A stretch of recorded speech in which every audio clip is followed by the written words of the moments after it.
A parent's worst nightmare seemed to come to life for two Billings mothers who were called by unknown in-state numbers. And who's calling? And while their experiences were years apart, they were eerily similar. They said they had my daughter and my grandson, and then I heard what I thought was her in the background, "Help me, Mama, help me, Mama." It was my daughter's voice. She said, "Mom, I messed up.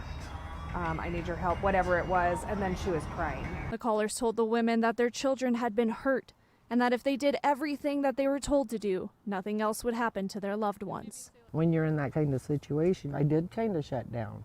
I had one thing on my mind, and that was doing what they said. Both Stacy and Jules said they sprung into action and began to meet the requests of the mystery men on the other end of the line, all the while hearing what they believed was the voices of their daughters. Initially, the women were asked for upwards of $1,000 for the safe release of their loved ones. However, Jules says the men over the phone were content to take what she had. But what the women didn't know at the time was that their loved ones had never actually been a victim of anything. Instead, Jewel and Stacy were victims of what the FBI has named virtual kidnappings, a new form of phone ransom scams. Stacy was stopped from transferring money at her bank. However, Jewel was told to take the money she had withdrawn from Walmart to another location with a money transfer service, specifically a store called Colima de Mi Amor, where the owners say money transfers like this are fairly common, and they had no idea about the situation at hand. If I've been aware, believe me, I will help her.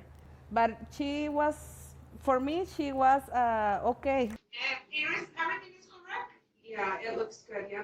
She was calm. That's the reason I didn't ask many questions. She told me like she needs help, or because we have a phone number that we can call. Somebody is a scam, so I will help her. The owners of the store added that they feel frustrated at unknowingly playing a part in a scam. And as parents themselves say, their hearts go out to the families whose ties are being extorted by scammers. Despite transferring just under $300 to a bank account in Mexico, Jules says she ended up relieved the entire situation was fabricated. Honestly, I'm just happy that my daughter is okay. Like, it's a couple $100. This year, so far, the Montana Office of Consumer Protection reports 9 instances of reported ransom scams in the state, some of which utilized AI technology and likely take sound from social media before plugging it into an artificial voice producer online. And the FBI say it's becoming increasingly hard for even them to tell the difference between the real and the artificial. AI is becoming a problem for law enforcement for this very reason. We've seen it in presidential politics where certain candidates' voices are spoofed, and it's hard to tell that you're not hearing from one of the candidates, right? And if your child or your relative's voice has been captured and ran through these AI programs, it could be hard to tell whether that's your actual child or not. That obviously is very stressful to the victims, but exercise of common sense and patience and trying to verify what is being told to you, either through direct contact with the person that you believe to be in trouble, family members, other associates of theirs, try to determine, right, is this something that could actually be happening?